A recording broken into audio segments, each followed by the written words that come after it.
ng Amen. Purihin ang ating Amang Diyos na makalangit. Amen. Sa pamamagitan ng kanyang bugtong na anak, ang ating Panginoong Hesus. Amen. Samahan niyo muna po ako sa isang maikling panalangin bago natin basahin ang kanyang mga banal na salita.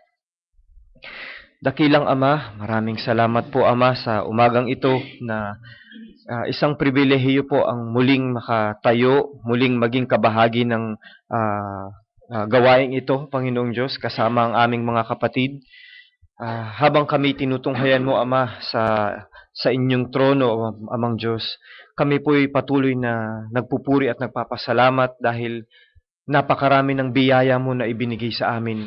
Itong biyayang buhay na hininga na ibinigay mo lang sa amin ngayong umagang paggising namin, napakalaking bagay na po ito, Ama. Ano pat makasumpong kami, Panginoong Diyos, ng biyaya mo sa mga salita mo, higit itong malaking biyaya, Amang Banal.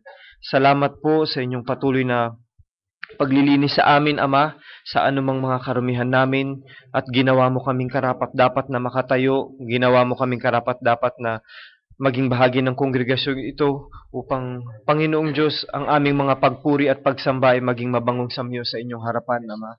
Salamat, Ama, iniaalay namin ang aming mga buhay sa inyo, iniaalay namin ang aming mga sarili sa inyo, bilang mga handog na buhay, banal at kalugod-lugod sa inyong harapan, Ama. Ito ang katampatang paglilingkod, ito ang sinabi mo, Ama. Salamat po, Panginoong Diyos, at muli aming dalangin ang bahagi ng exhortation na ito. Ikaw ang gumamit sa bibig na ito, Ama. Hindi po ang kalooban ko, kundi ang kalooban mo ang siyang manguna, Ama. Ang inyong presensya ang siyang patuloy na kumilos. Ang inyong banal na espiritu ang siyang patuloy na magbigay buhay sa mga salita na lalabas sa bibig na ito, Amang Banal. Salamat po, Ama. Iniaalay ko po ito at iniaalay ko rin ang mga susunod pang bahagi ng gawain. Ikaw ang patuloy na mag-bless. Ikaw ang patuloy na magbindika, Ama, ng gawain ito, Ama. Gawain na naitatag sa pamamagitan ng revelation, sa pamamagitan ng inyong dakilang kalooban. Ito po ang aming dalangin, pagsamo at pasasalamat sa inyo. In the name of the Lord Jesus Christ. Amen. Manatili po tayong nakatayo. Amen. Habang, praise God. Buksan po natin sa, amen, sa Romans chapter 8 verse 1. Praise God. There is therefore now no condemnation to them which are in Christ Jesus, amen, who walk not after the flesh, but after the Spirit. Amen. Praise God. At sa 1 Corinthians chapter 8 din po. Amen. 1 Corinthians chapter 8 verse 3. Amen.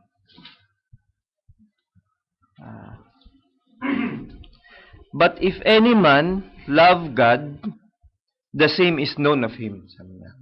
Praise God. Ang Diyos ang patuloy na magpala ng kanyang mga banal na salita. Maaari na po tayong makaupo. Amen. Praise God. Amen. Praise God. Amen.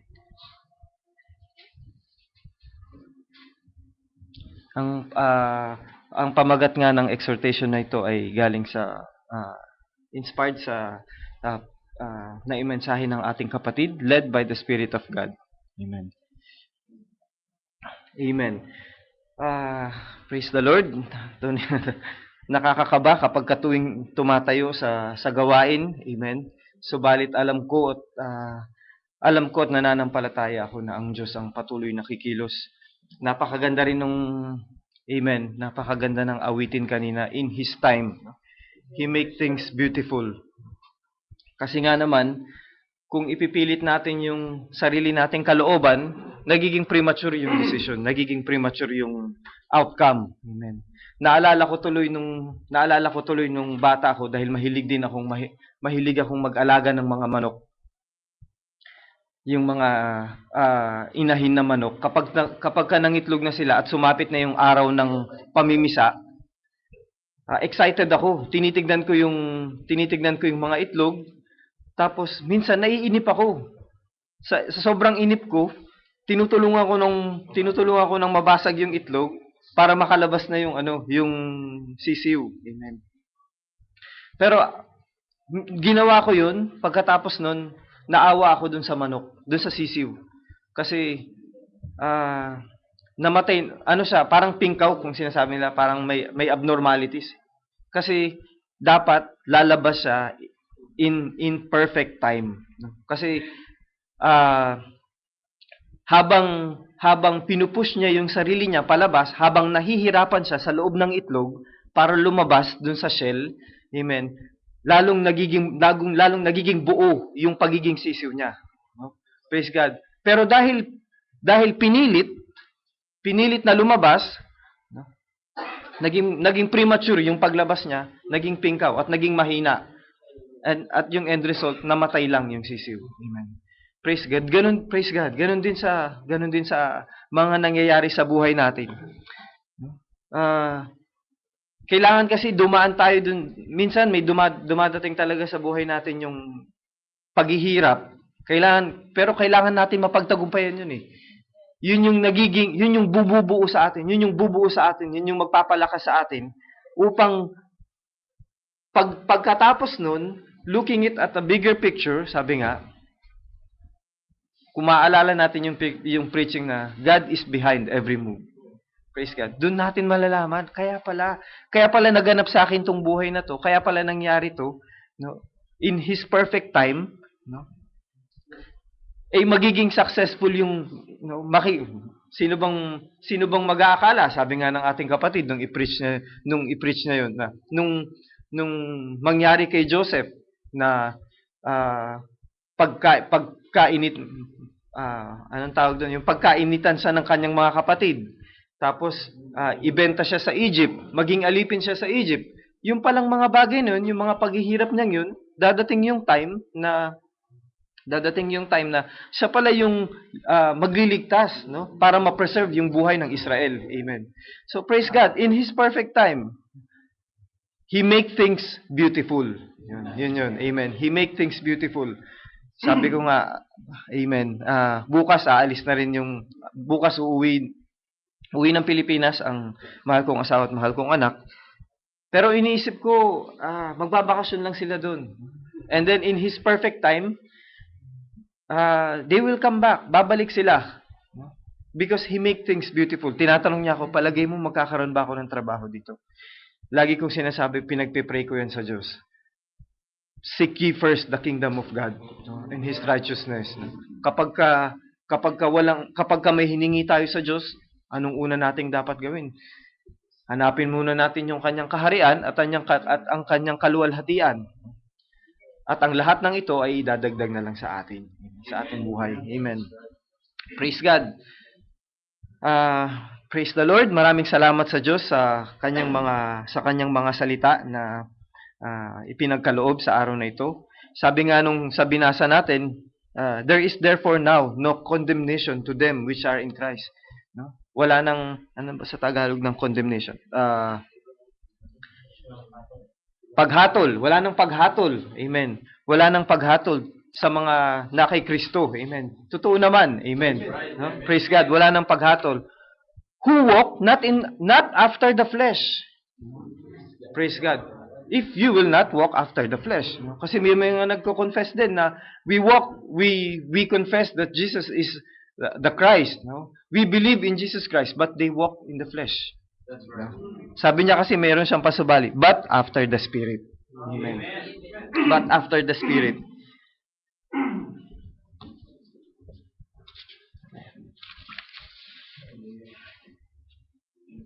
Sabi ng kapatid, you must never look at things in the natural way.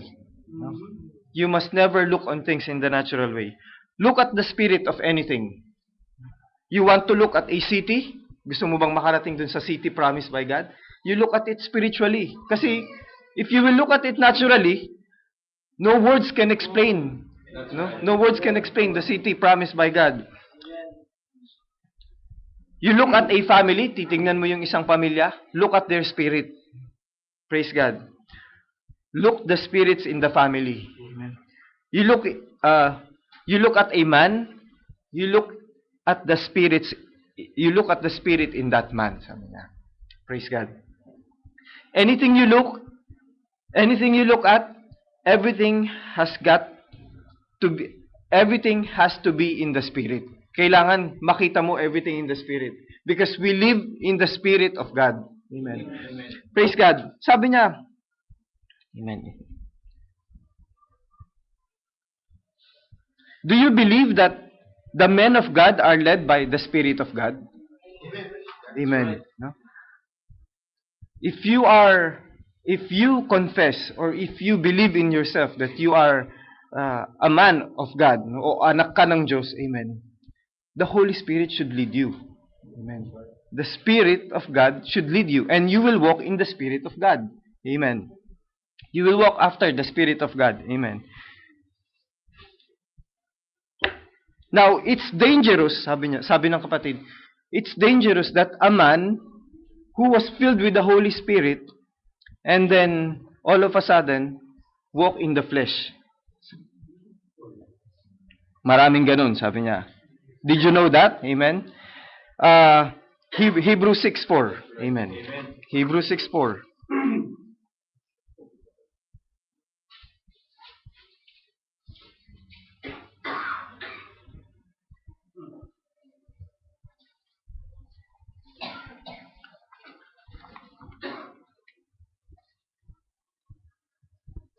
For it is impossible for those who were once enlightened and have tasted the heavenly gift and were made partakers of the Holy Ghost. Amen.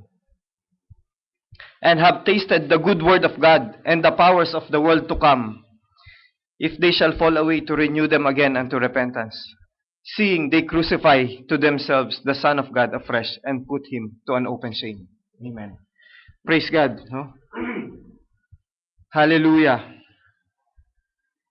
We have to be genuine. If we are confessing that we are the sons and daughters of God, then we have to be genuine. Amen. Sabi nga, amen, binasa natin kanina, but if a man love God, then the same is known to him. Alam din ng Diyos kung sino yung mga umiibig sa Kanya. You don't need to pretend. You don't need to, hindi mo kailangang i-fabricate. No? You don't need to hide yourself in amen. Kasi yung ibang Kristiyano, nagtatago sila sa amen. Sabi ng kapatid, amen. Para hindi halata na nagkakasala ako o para hindi halata na may ginagawa akong mali. Amen. Mag-i-amen ako. Amen. No? You have to be led by the Spirit of God. Amen. You don't need to fabricate. You don't need to fabricate. Hindi mo kailangan na magpanggap kasi kusang lalabas sa'yo yan. No? You just have to walk in the Spirit of God. Amen. Sabi niya, paano nalaman? Paano nalaman ng Diyos na alam niya kung sino yung mga umiibig sa Kanya? Amen. You know the story of Job. Amen. Sabi niya, when Satan was going from and fro, sabi niya, God told him, have you considered my servant Job? Sabi niya. He is upright, sabi niya. And praise God. Basahin natin. Sa Job chapter, kung hindi ako nagkakamali, sa chapter 2. Amen.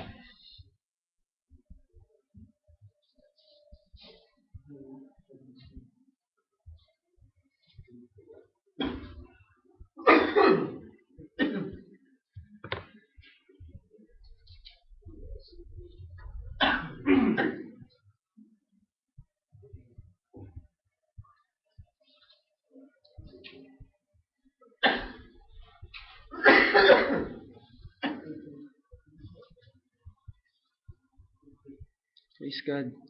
Amen.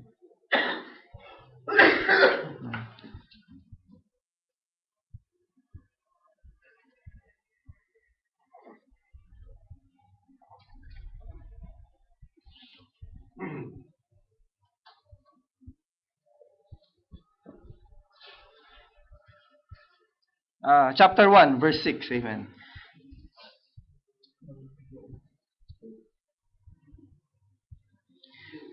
chapter 1, verse 6. Now there was a day when the sons of God came to present themselves before the Lord.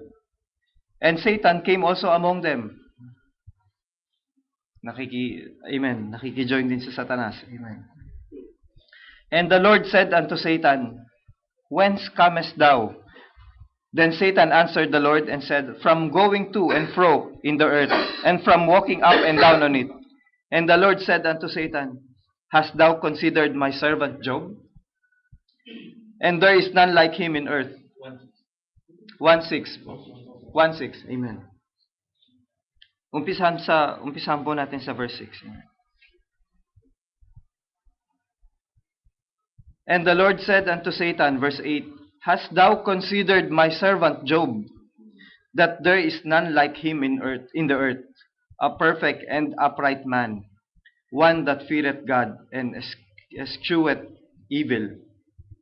Then Satan answered the Lord and said, Doth Job fear God for naught? Natatakot. Hast not thou made an hedge about him, and about his house, and about all that he hath on every side? Thou hast blessed the work of his hands, and his substance is increased in the land. Put forth thine hand now, and touch all that he hath, and he will curse thee to thy face. Praise God. But God has great confidence to Job. Right. Amen. No? Kasi in the infinite mind of God, alam niya kung sino talaga yung mga umiibig sa kanya. And praise God. Tingnan natin ang ating mga sarili sa mga oras na to. Amen. Will God have the same kind of confidence kapag let's say Satan will propose, or if Satan will present to God? Will he, o magkakaroon ba siya ng the same kind of confidence? Amen.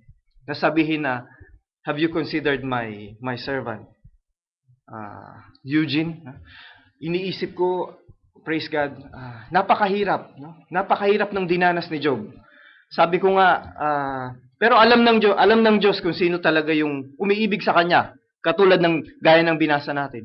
Pero yung saktan mula yung hanggang kasi sabi ni Satanas, kaya ka lang naman niya iniibig dahil pinagpapala mo siya. Amen. Alisin mo lahat yung mga tinatangkilik niya, tignan ko lang kung iibigin ka pa niya. Amen. Pinayagan ng Diyos. Amen. Pagkatapos nun, hindi nagbago, hindi natinag. Yung confidence ng Diyos kay Job, ganun pa rin. Amen. Sinabi ni, ngayon nangatwiran ulit si Satanas. Kaya ka lang naman, kasi, amen, yung sumunod yung saktan na yung kanyang flesh, sabing ganun. And his bones, sabi niya. Pero sinabi na, ganun pa rin, hindi pa rin nagbago yung confidence ng Diyos kay Job. Sige, pinapayagan kita, sabi ng Diyos, wag mo lang kukunin ang kanyang buhay. Amen. Praise God. How good and how pleasant it is to have that kind of confidence, no? Hindi mo kailangan magpanggap. Amen. Kusang lalabas ito. Sabi nga ng amen, isa sa mga na-preach ng kapatid, para kang isang tupa. Amen. Hindi mo kailangan mag-manufacture ng wool. Kusang lalabas sa iyo ito. Amen. No? Kaya nga, why are we here and we don't feel any condemnation? No? We can praise God without any condemnation in our heart. Because we have the Spirit of God. We walk after the Spirit of God. Amen. Kapag ka pumasok ka sa simbahan, and then something inside of you na may nagko-condemn, bakit? Meron ka pa kasing ginagawa na hindi tama. Meron kang ginagawang hindi tama. Kaya there is something inside of you that condemns you. But once you have fully surrendered yourself to God, you will walk after the Spirit of God. Amen. Amen. Praise the Lord. Amen.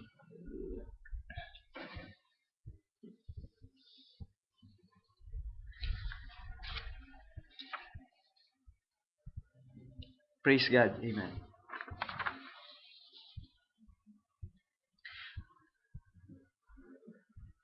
nung minsan nga, amen, nagkakaroon ng konting pag-uusap tungkol sa pag-uwi ni Sister Wife. Amen. Siyempre, nakakalungkot dahil mag-iisa na naman. Pero bagamat nandito yung family, nandito sila mama, sila papa, at ang mga kapatid ko. Amen. Iba pa rin siyempre pag kasama mo yung katuwang mo sa buhay. Amen. At sabi ko, Panginoon, parang ako pa naman may pagdating sa pamilya talagang iyakin ako. Madaling lumuha. Kumbaga, madali akong magdamdam. Praise God. Sabi ko, Panginoon, katulad nga nung inaawit kanina, in His time, iniisip ko, napakahirap yata muli yung magkakahiwalay kami, sabi ko. Pero, ang laging pumapasok sa isip ko, amen, yung laging pumapasok sa isip ko, kasi amen, praise God, lalo na kagabi, nakita ko yung isang kapatid, naramdaman ko yung pighati talaga. Kasi, amen, hindi mo maiiwasan, lalo na pagka mahal na mahal mo yung pamilya mo, hindi mo maiiwasan na magdalamhati. Amen. Hindi mo maiiwasan na malungkot. Praise God. Pero we have to think na kailangan ang lagi nating isipin yung kalooban ng Diyos, and God is behind every move. No? Hindi tayo kailangan mapanglaw yung parang masisiraan ka na ng bait, sabi nila, o maano ka, kasi yung homesick, kasi pag talagang na homesick ka, masisira, sabi, pwede kang masiraan ng mawala ka sa katinoan. Amen. Ang Diyos ang nag-aaliw sa atin eh. Ang Diyos ang nagbibigay ng kaaliwan sa atin. And marirealize natin, na lang natin, katulad nga sinabi ni Brother Ferdy, kaya pala nangyari yung mga bagay na yun, kaya pala nangyari yung mga series of events na yun, praise God, dahil in a bigger picture, praise God, merong higit na magandang plano ang Diyos para sa atin. Kaya pagka sinasabi niya na bukas uuwi na ako, at talagang, Panginoon, tinatatagan ko yung sarili ko, at ang pinapaunawa ng Diyos sa akin, magbabakasyon lang sila. Hindi yung magtatagal sila doon, hindi yun. Ang mangyayari, magbabakasyon lang sila doon at babalik sila kaagad dito. May nakapagsabi pa nga sa December uuwi silang lahat. Ako lang ang matitira dito sa bahay. Tapos sabi ko, biglang may pumasok agad sa isip ko. Sabi ko, sa Diyos galing yun, sabi ko. Kasi alam ko, kasi pag inisip ko yun, lalo akong mapipighati, sabi ko. Di baling magbakasyon kayo lahat doon. Kasi nandito naman yung pinupuntahan ko sa Pilipinas, sabi ko. So, ibig sabihin, babalik sila kaagad. Bago mag-December, nandito na sila, sabi ko. Pero una ang Diyos, sabi ko, ano pa man ang mangyari sa ating mga buhay, amen, we just have to continue. We have to walk in the Spirit of God. Ganun pa rin. Kailangan pa rin nating lumakad sa Espiritu ng Diyos. Amen. After the Spirit of God. And in the end, sabi ko, ang panalangin ko rin ang panalangin ko rin sa Diyos ay ang makakilala yung si Sister Wife. Amen. Bagamat nag-share tayo sa kanya. Amen. Pero ang Diyos ang nagbubukas ng pangunawa. No? Sabi nga, naalala ko nga yung ating kapatid na nung minsan parang na-confront yata siya na sinabi, paano yan Brad, pag uwi mo ng Pilipinas, ang dadatnan mo doon, kakaiba yung paniniwala doon sa paniniwala na ipinahayag ng Diyos dito, mas mataas. Sabi nga, paano yun? The battle is not mine, sabi niya. It's God. So, sabi ko, bago pa itinatag yung sanlibutan, nasa kaisipan na tayo ng Diyos eh. At alam na ng Diyos, ginaganap na lang natin ang lahat ng events na to, ginaganap na lang natin in His perfect will. Praise God. Kailangan lang i-subject natin ang sarili natin dun sa kalooban ng Diyos. Amen. Lagi lang natin hanapin yung kalooban ng Diyos. Amen. And sabi nga, we have to be sealed by the Holy Spirit of God. Amen. all the time. No? Kasi, amen. Sa bagay, once lang naman ang pagselyo ng Diyos. Amen. Once lang yun. Amen. Kasi once you are saved, no? Genuine saved, no? Genuine Christian, saved by God, it will always manifest na save ka. Amen. Sabi nga, para tayong, naalala ko nga yung isinare ng ating kapatid, sabi niya, we should be like the gopher wood, sabi niya. Nung gumawa ng arko si Noah, amen. Yung gopher wood, sabi niya, magaan na uri ng kahoy, amen. Pero pag pagka nilagay mo sa tubig, lulubog yan, i-absorb niya lahat ng tubig. So, pagka inilagay mo yun sa sanlibutan, i-absorb niya lahat ng sanlibutan. Amen. We have to be gopher wood, pero hindi tayo dapat sa sanlibutan. Amen. Anong kailangan na i-absorb natin? Yung resin. Amen. Praise God. Yung resin. Ano yung resin? Praise God. That's the Holy Spirit. That's the Word of God. Kasi yung resin, sabi niya, galing sa puno yan. No?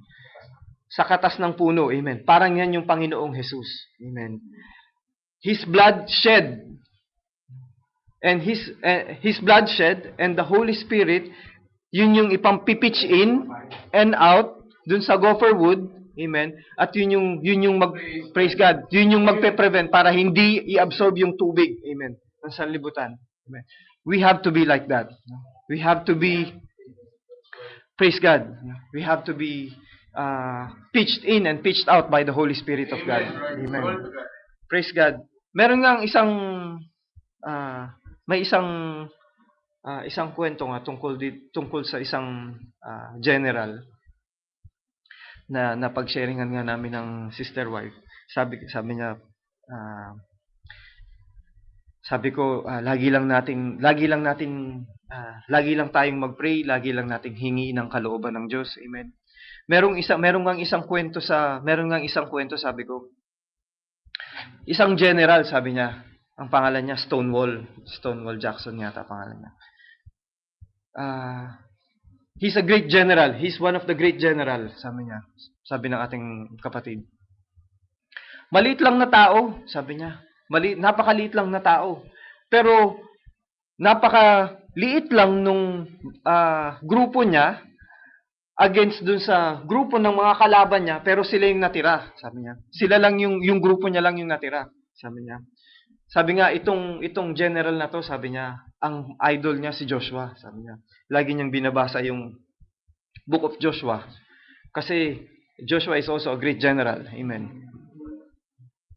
Tinanong siya ngayon, General, sabi niya, bakit ang dami niyong kalaban, kakaunti lang kayo, pero kayo pa yung nanalo, sabing gano'n sa kanya. Ano bang sikreto niyo? Sabing gano'n sa kanya. Tapos sumagot siya. Napakaganda ng sagot niya. Praise God. Sabi niya, sumipa daw siyang gano'n. Sumipa siya. He kicked the dust, sabi niya, with his boots. And he said, walang pumapasok sa bibig ko, kahit isang tubig man na inumin ko, amen, na hindi ako nagpapasalamat sa Diyos. Sabi niya gano'n. Praise God. In everything that we do, amen, kung gusto nating malugod ang Diyos sa atin, amen, kung gusto natin na His blessings will follow us. Amen. We should always have to thank Him. No? Sabi niya, kahit na kaunting tubig lang na mainom niya, amen, kahit kaunting tubig lang na inumin niya, hindi niya iinumin ito hanggat hindi siya nagpapasalamat sa Diyos. Amen. And that's the right spirit of God. We have to walk in the right spirit. No? We have to walk after the Spirit of God. Kapag meron tayong tamang espiritu, lahat ng gagawin natin ay magiging kalooban at kaaya-aya sa Diyos. Amen. Praise God. Amen.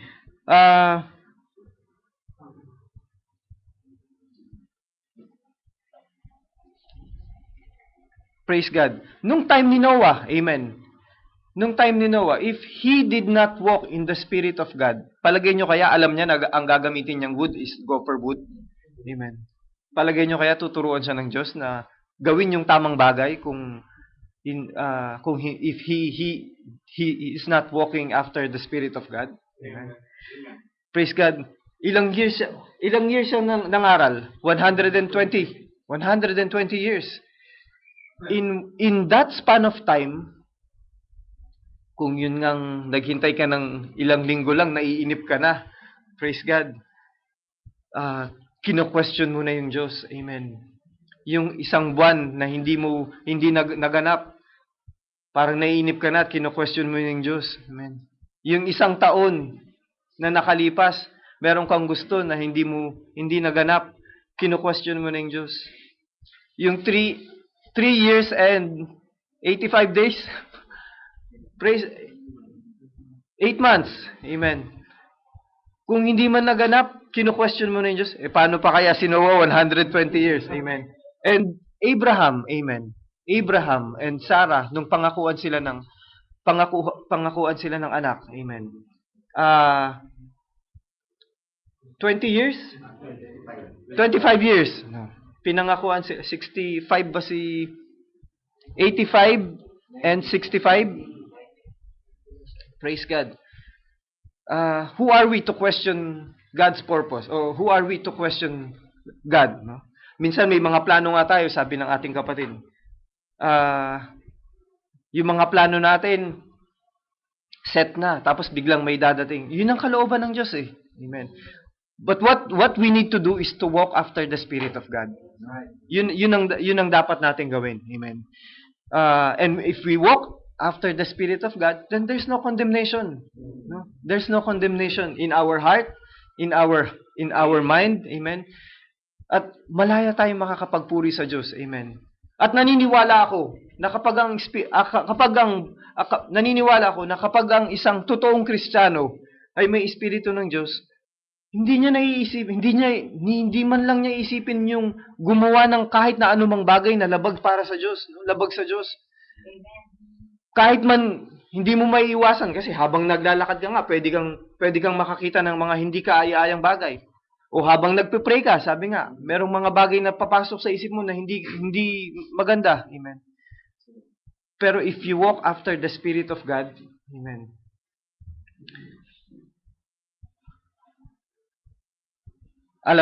Praise God. No? Alam natin, mapagtatagumpayan natin yun. Amen. And we are so thankful. Nagpapasalamat tayo sa Diyos sa biyaya na ito na ibinigay niya sa atin. Napakalaking biyaya yung ibinigay niya sa atin na to. Nagtataka nga ako, bakit yung ibang mananampalataya gustong-gusto nila under the law?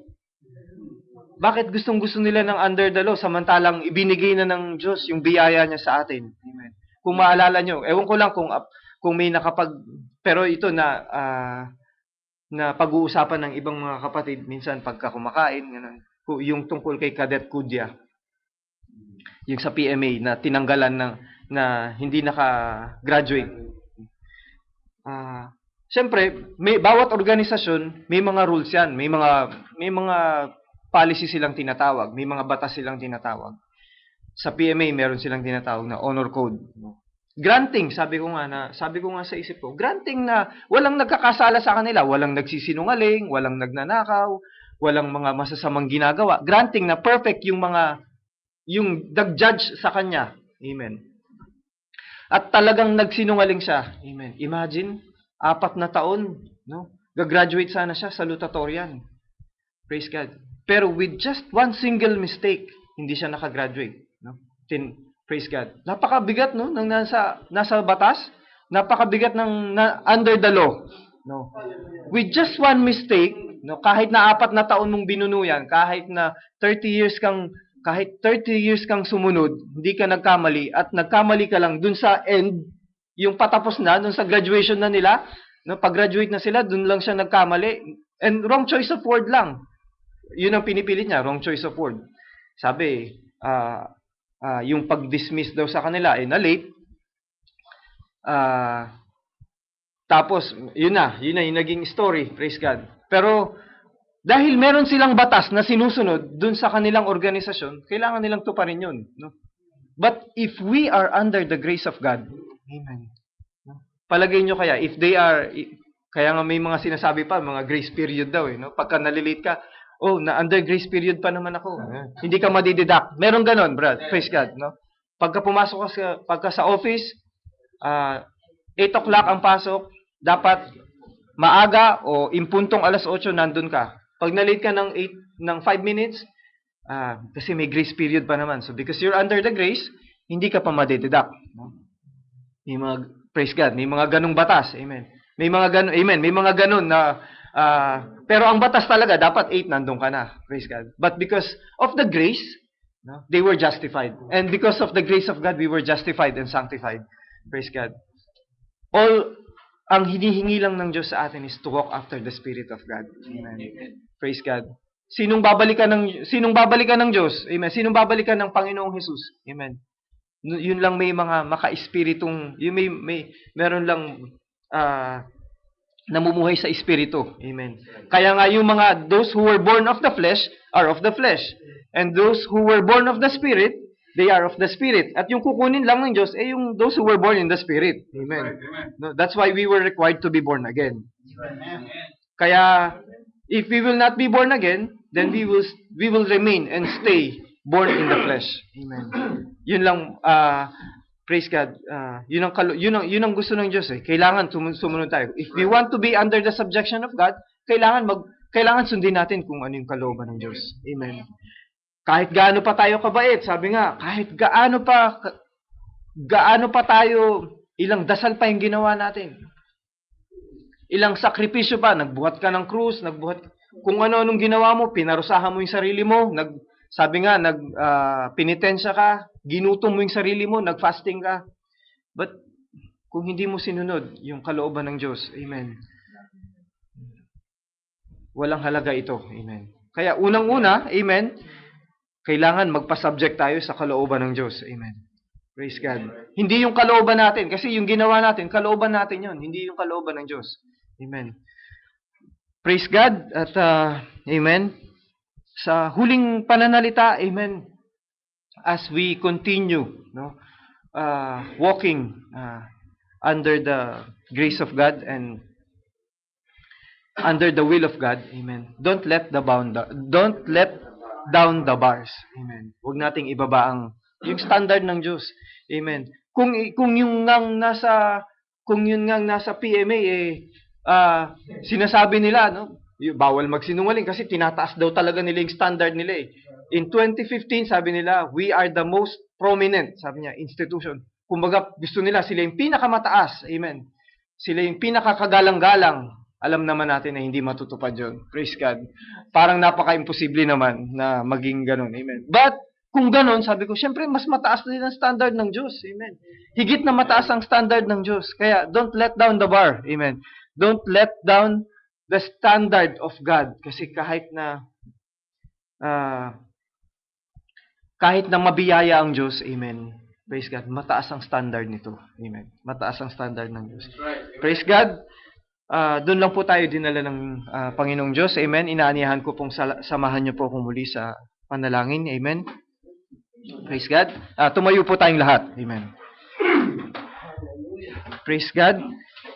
Dakilang Ama, aming Diyos na makapangyarihan sa lahat. Salamat po Ama muli sa biyayang ito na muling makapagpahayag muling maipahayag ang mga salita mo sa harapan ng aking mga kapatid, Ama. Hindi po ako kundi ang kalooban mo ang nawang makita nila, Panginoong Diyos. Hindi ang pananalita ko na may kakulangan, hindi ang pananalita ko na may pagkautal, kundi ang kalooban mo, Panginoong Diyos, ang siyang makita at maunawaan ng aking mga kapatid. Give life, O Lord, dun sa salita na narinig nila. Buhayin mo yung buhay, Panginoong Diyos, sa aming mga puso. Palaguin mo po ito, Ama. At patuloy kaming umaasa sa dakilang kalooban mo, patuloy kaming umaasa sa biyaya mo. Salamat po, Ama, sa lahat ng ibinigay mo sa amin, Panginoong Diyos. Naway maibalik namin ang lahat ng ito sa pamamagitan ng tamang paglilingkod, sa pamamagitan ng higit pang mas maiging paglilingkod sa inyo, Amang Banal. Salamat po. Tunay nga na katulad ng nabanggit ng aming mga kapatid, kung marirealize lang namin, kulang pa yung paglilingkod. Konting-konti pa lang yung napaglilingkod namin sa inyo, Ama. Help each and everyone here, O Lord, realize na napaka-kaunti pa lang kung titignan namin yung paglilingkod na ginawa namin para sa inyo, Panginoon. tulungan mo kami, Ama, upang patuloy kaming maging karapat-dapat sa inyo. Salamat po, Ama, at muli aming idinadalangin ang nalalabing oras ng gawaing ito. Kayong patuloy na magpala, kayong patuloy na mag-bless sa amin, Ama Banal.